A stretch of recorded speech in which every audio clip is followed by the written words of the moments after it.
এটা নতুন বাংলাদেশ। ভারত আজকে বাংলাদেশের কাছে পররাষ্ট্র নীতি জানতে চাইবেন কেন?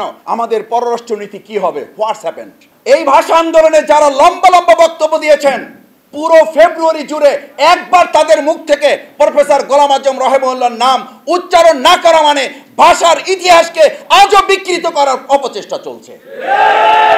আমাদের বিরুদ্ধে যখন যে ধরনের অন্যায় চাপিয়ে দেওয়া হবে, এরকম শহীদ সালাম বরকত রফিকদের সারিতে আরও যুক্ত হবে আবু সাইদ মুগ্ধ, এবং ভবিষ্যতে আরও এরকম কেউ যুক্ত হয়ে অন্যায় অত্যাচারের বিরুদ্ধে মাথা উঁচু করে গুলে বুকে ধারণ করে এই বাংলাদেশকে রক্ষা করা হবে।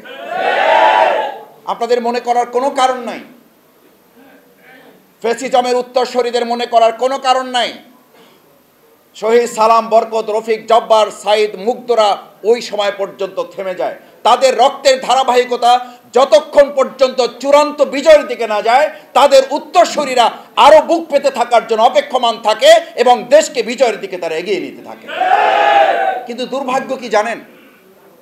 আজকে এখন চলেন ঢাকা বিশ্ববিদ্যালয়ে, আমি সাংবাদিক বন্ধুগণ, বুদ্ধিজীবীগণ যারা এই 52-এর ভাষা আন্দোলন সামনে রেখে গরম করা বক্তব্য রাখেন, কেউ কি জানতে চেয়েছেন 52-এর ভাষা আন্দোলনের অন্যতম অগ্রসেনানী বাংলাদেশ জামাত ইসলামীর সাবেক আমির, যাকে অন্যায়ভাবে জেলখানায় রেখে ফ্যাসিস্টে হত্যা করেছে, শহীদ করেছে তাকে, প্রফেসর গোলাম আজম রহিমাহুল্লাহ এই ভাষা আন্দোলনের অন্যতম একজন ভাষা সৈনিক।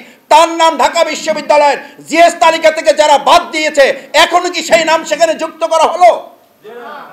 এই ভাষা আন্দোলনে যারা লম্বা লম্বা বক্তব্য দিয়েছেন, পুরো ফেব্রুয়ারি জুড়ে একবার তাদের মুখ থেকে প্রফেসর গোলাম আজম রহিমাহুল্লাহর নাম উচ্চারণ না করা মানে ভাষার ইতিহাসকে আজও বিকৃত করার অপচেষ্টা চলছে।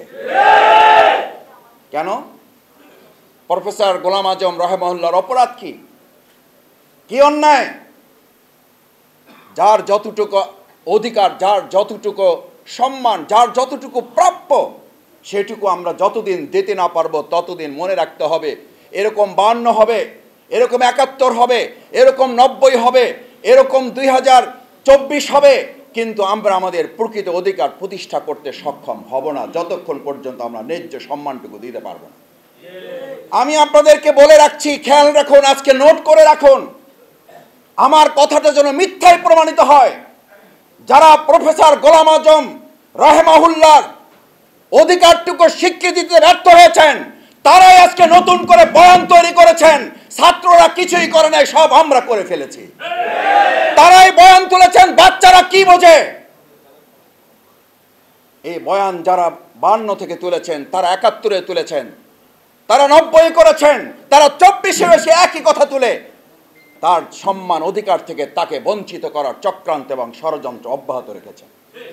আমি আজ প্রধান অতিথি যেহেতু বক্তব্য রাখবেন, আমি শেষ যে কথাটা বলে আমার বক্তব্যের ইতি টানতে চাই। সম্মানিত সুধীমণ্ডলী, অতিথিবৃন্দ, সাংবাদিক বন্ধুগণ, ভাষা আন্দোলনের আরেকটি অন্যতম প্রচেষ্টা ছিল এই দেশ এবং জাতিকে ঐক্যবদ্ধ করা। অত্যন্ত দুর্ভাগ্যজনক, এখন আমরা শুনি যে আমাদের অমুক নির্বাচন দিতে হবে, না হলে আমরা জীবন দিয়ে দেব। একটা নির্বাচনের জন্য জীবন দিয়ে দিতে হবে। এই জীবন দেওয়া মানুষগুলো আমরা এতদিন কোথায় ছিলাম? আমরা তো গলির সামনে দাঁড়াতে পারি নাই, দাঁড়িয়েছে তো আমাদের ছাত্র, তরুণ, যুব সমাজরা। তারা যদি এখন বলে যে সংস্কার লাগবে, তারা যদি এখন বলে যে আমাদের জাতীয় সরকার নির্বাচনের আগে আমাদের স্থানীয় নির্বাচন দিতে হবে, তাহলে তো সেটি বিবেচনায় নেওয়া প্রয়োজন, তাদের সাথে কথা বলা প্রয়োজন। তার আগে আমরা জীবন দেওয়ার জন্য রাস্তায় নেমে যাওয়ার সিদ্ধান্ত তো এই ছাত্র রক্ত, শহীদ, আহত, পঙ্গুত্বদের সাথে বেইমানি করা শামিল।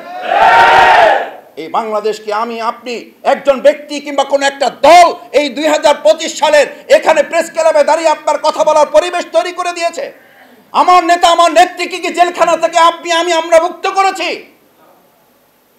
তাহলে যারা আজকে এখানে দাঁড়িয়ে আমরা কথা বলছি, আজকেই জীবন দিয়ে দেব, আজকেই কবরে পাঠিয়ে দেন, না হলে আমরা এটা করতে দেব না, এই বক্তব্য মূলত একটা জাতিকে ঐক্যবদ্ধ করার নমুনা বহন করে না। বাংলাদেশ জামাত ইসলামী আজকের এই সেমিনার থেকে ভাষা আন্দোলনে যেমন আমরা ঐক্যবদ্ধ ছিলাম, আমরা আমাদের দেশ স্বাধীনের জন্য যেমন ঐক্যবদ্ধ ছিলাম, আমরা 2024-এ যেমন দল, গোষ্ঠী, মত সব কিছু উপেক্ষা করে এক কাতারে এসে ফ্যাসিবাদের বিরুদ্ধে দাঁড়িয়েছিলাম, ভাষা আন্দোলনের আজকের শিক্ষা নিয়ে বাংলাদেশ জামাত ইসলামী এই দেশের জনগণকে সাথে নিয়ে সমস্ত ফেসিবাদের বিরুদ্ধে, স্বৈরাচারের বিরুদ্ধে, দুর্নীতির বিরুদ্ধে, চাঁদাবাজ দখলদারদের বিরুদ্ধে আবার ছাত্র সমাজ জনতাকে সাথে নিয়ে আমরা রাজপথে আন্দোলন করব। তবু অন্যায়ের কাছে এই দেশের মানুষ বান্না মাথা নত করে নাই। 2025 এসে মাথা নত করবে এটা ভাবলে শুধু বোকা স্বর্গে না, আপনারা পাগলের প্রলাপের রাজ্যে বসবাস করছেন। আসুন সম্মানিত সুধীমণ্ডলী, সাংবাদিক বন্ধুগণ, আমরা আমাদের সেই ভাষা আন্দোলনের চেতনাকে ধারণ করে 2025 সালকে বাংলাদেশের জন্য গোটা পৃথিবীর একটা মডেল করে প্রধান উপদেষ্টা যেটা বারবার বলতে চান, এটা নতুন বাংলাদেশ। ইয়েস, এটা নতুন বাংলাদেশ। ভারত আজকে বাংলাদেশের কাছে পররাষ্ট্র নীতি জানতে চাইবেন কেন? 53 বছর স্বাধীন বাংলাদেশের কাছে আমাদের প্রতিবেশী রাষ্ট্র জানতে চায় আমাদের পররাষ্ট্র নীতি কি হবে, হোয়াটস হ্যাপেন্ড, কি হয়েছে। বরং আমরা বলতে চাই আমাদের প্রতিবেশী রাষ্ট্রের সাথে পৃথিবীর অন্য রাষ্ট্রের যে সম্পর্ক, আপনাদের সাথে আমাদের সেই সম্পর্কই বিরাজমান থাকবে।